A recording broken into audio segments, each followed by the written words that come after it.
Hey everybody out there, it's Alabama Deaton coming back at you.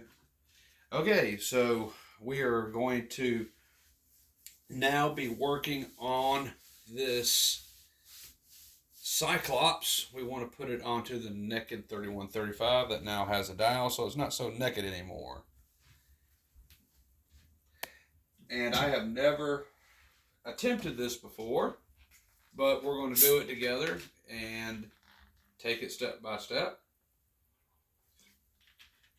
And we're going to see how it goes. Now, going without saying, the first thing you need to do is make sure that the crystal is clean and free of fingerprints or debris. I have just now done that. And we're going to be gluing on the cyclops. We're going to put it in place. I am going to be putting on, of course, my finger cots.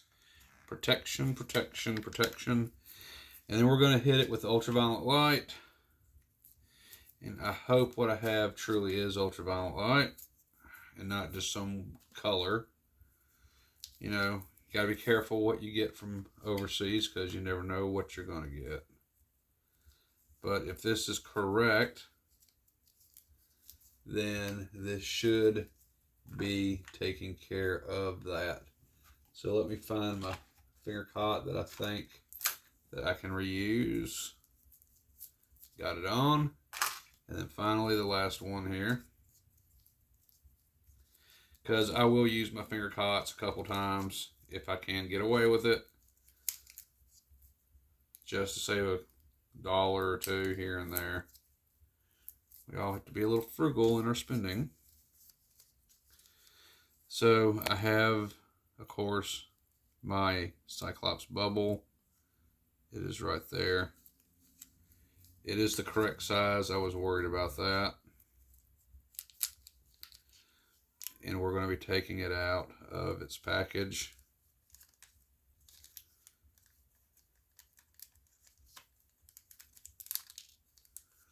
It is out. And I want to be picking it up. And I want to be turning it upside down, if I can.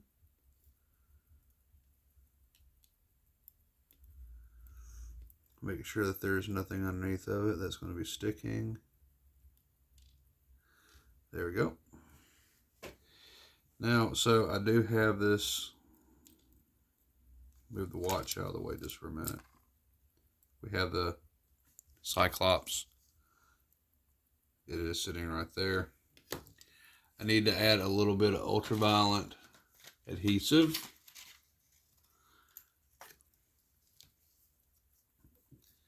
Let me get something to put that on, and it needs to be a clean surface as well. Needs something that's not going to have anything on it. That should work. I'm just going to put a little bit right here. I'll put it right here on this disc. I'm going to use a toothpick.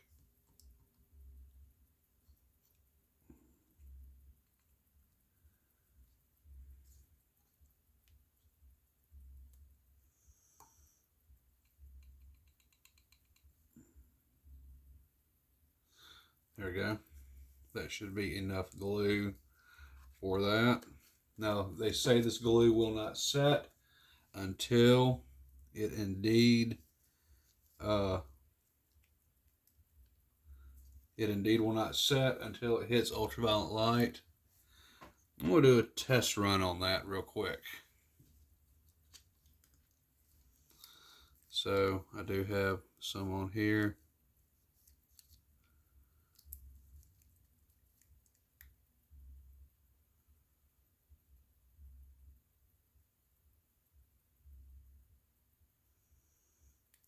See what it does. Oh, it does seem to set very good. So let's bring out another toothpick. It will not set until I hit it with that light for a while. So I want to come over here. I'm going to pick some of this up. I'm going to put it right here onto the cyclops.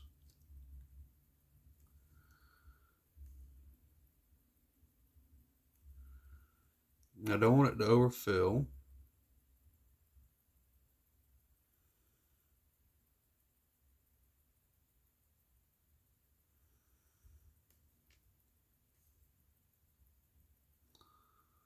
I think it's going to be enough. And now I'm going to place it upside down onto my watch thing, my watch crystal. I need to turn it upside down. Get it placed just right.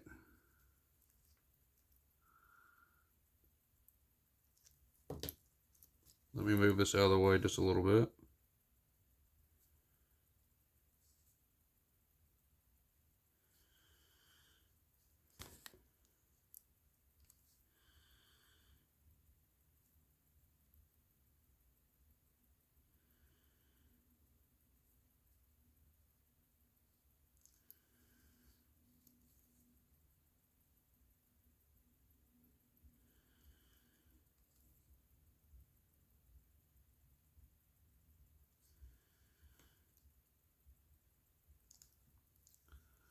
That seems about right.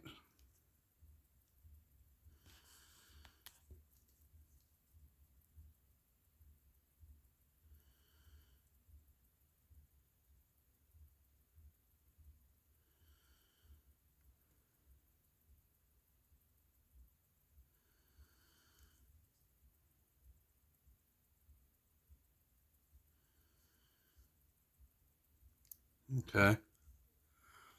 I think that is right.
I think that's going to work. Let me have a look at it for myself before we agree with that.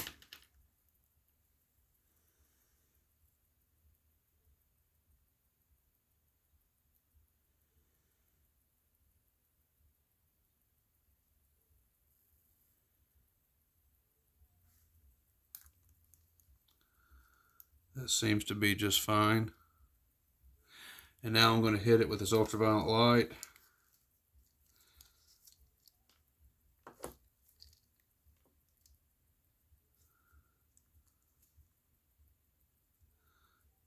I'm hitting it, as y'all can see. Trying to do this so y'all can see it too. Let's go a little bit more, go on top of it.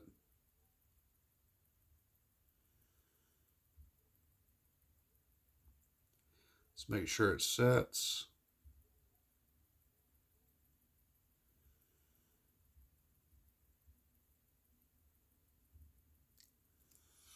And I've never really worked with this before. So let me turn off the main light, overhead light. I don't want it to filter anything out.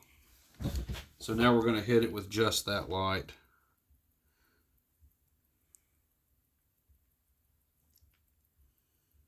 hit it with this. Okay. A little bit more.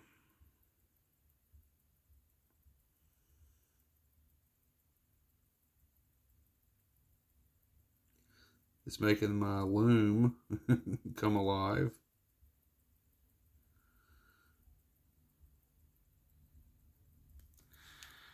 Of course.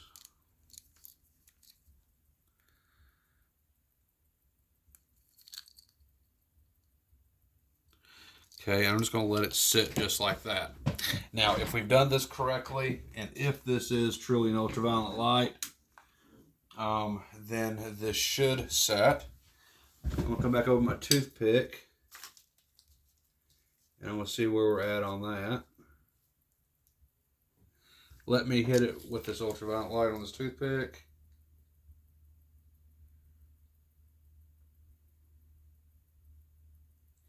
I want to see what it does on my toothpick.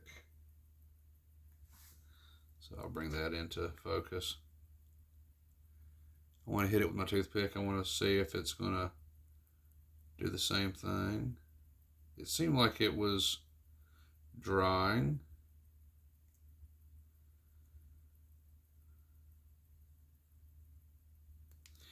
Alright, so let's leave that alone.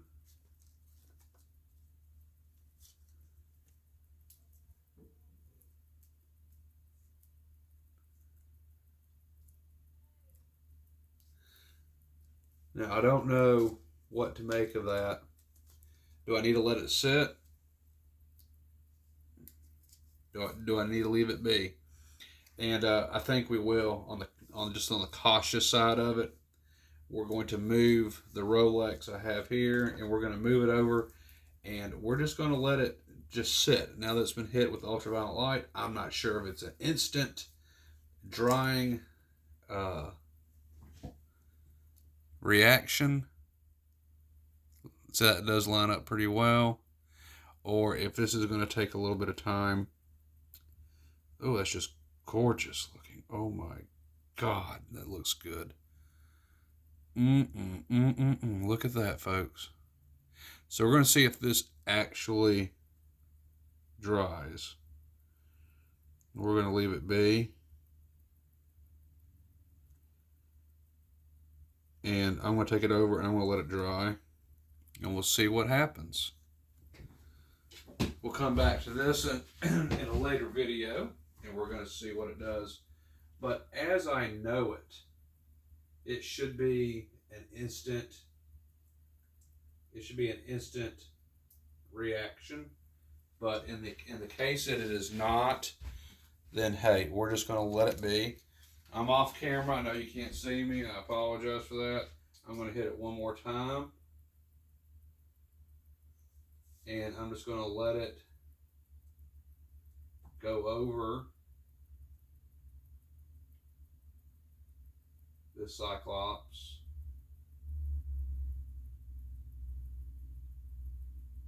Just see what it'll do. So we'll check back in on a later video. Okay, so hey, that part is done. Oh, so we have that on there. We'll come back to it much, much later, and we will see what it does. Now, the brand is just UV resin hard, UV curable resin solution, hard glue 10 milligrams. What's it say? Curing time 30 watts, 2 to 4 minutes. Sunlight, sunny day, 5 to 10 minutes. Under sunlight, please work indoors. Hardening occurs when exposed to ultraviolet light for a long time. Okay. What else does it say on there? When entering the eyes, resin. Please keep out of reach of children. It's not edible. It's absolutely forbidden to put in the mouth. Keep air circulation. Blah blah blah. Okay. So 4 to 5, 10 minutes. Okay, so yeah, that was a good move. We're going to leave it just like it is. I guess I'm going to, since I'm reading the instructions now on the UV resin hard, then we're going to go ahead and leave it just like it is. Tomorrow I'll put it on a windowsill where the sun is and let the sun hit it, and we'll see then if it dries. And leave it as is. Good call, Alabama Deep. Just leave it just like it is, and we'll see what it does. Now that we know the nature of it, and reading the instructions on the back, I think I had more than enough to be able to do what we needed to do. I had some leftovers here on this. I'll go ahead and just wipe that off onto cloth. Now that's clean again. And I can go ahead and I can put my watch hands back inside here. So, yeah, okay. So it's not an instant reaction, 5 to 10 minutes in sunlight. So I'll let it sit where it is, and hopefully with what it got hit by, that's going to help hold it until tomorrow. I don't want it sliding off the crystal. So I have it as level as I can get it. We will come back to that and we will see what it's doing. So, okay, we have done that part. That makes this a pretty short video. You saw the amount that I used, and I used a toothpick. Seemed to be okay. Didn't have any foreign material on it at all, which is good. And from what I've seen on the toothpick, it's sticky. Probably is going to take it a little bit of time to dry. So yeah, when you do this and you're doing anything like that, of course, common sense is going to tell you to test it out on something else first before going through with the ultimate project that you have in mind. That's why I wanted to use a toothpick first. I set it off to the side. It seemed like it was starting to harden up, but then it didn't fully. So I hit it a bit longer. It seems to be sticky at this point. So I'm assuming that means that it's starting to set up. We'll come back tomorrow, check out the Naked 3135 that now has everything as it should to be a Datejust, and see what it does then. Okay, so that brings us now to our other project that we were going to do. But before we do the little repair on this watch, and we have ourselves a Tudor build to go through with. So we have the Tudor here, we have the Tudor dial, we have the Tudor case, and we got the Tudor strap. I don't know what we're going to be doing with this. I may be returning that to eWatches. They have emailed me back. I need to contact them and let them know. I'm going to put this bezel back into the bag because I'm assuming I'll be sending it back to them. I also had some other damaged parts come in. I will tell you about that before we end this video and then come back for the Tudor and the watch repair. I had some just incredibly unthoughtful person who mailed out my second-hand wheels here, and they were crushed upon delivery. I can't use any of them. They're bent and they are gone. They're just toast. They were $3 a piece. That's not bad. That was on Alibaba. So I am going to go ahead. I've already sent off a refund and sent pictures. If I got to mail this back to them, I will. I will not take the $2.50 partial refund. Forget that. We're not doing that. I can't use damaged parts. And half of these were compressed in the mailing shipment. They were not put into a protective container at all. And I mentioned that along with the photograph. So we'll see how that refund does. But if you have anything that you've gotten from DH Gates or Alibaba or just whatever, yeah, you can do that refund option and submit for a refund. And at part times, you don't even have to return it. They'll just give you your money back at instant credit onto your card or whatever method of payment you did. They will reverse that for you. So you just have to definitely bring that to their attention.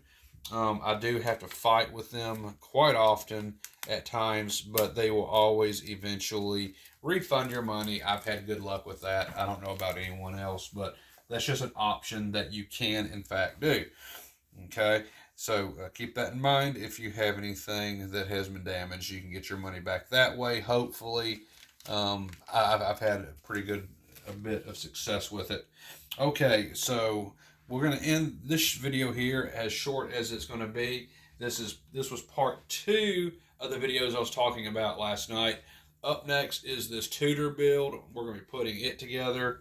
I cannot wait to dive into that because it's going to be a good one.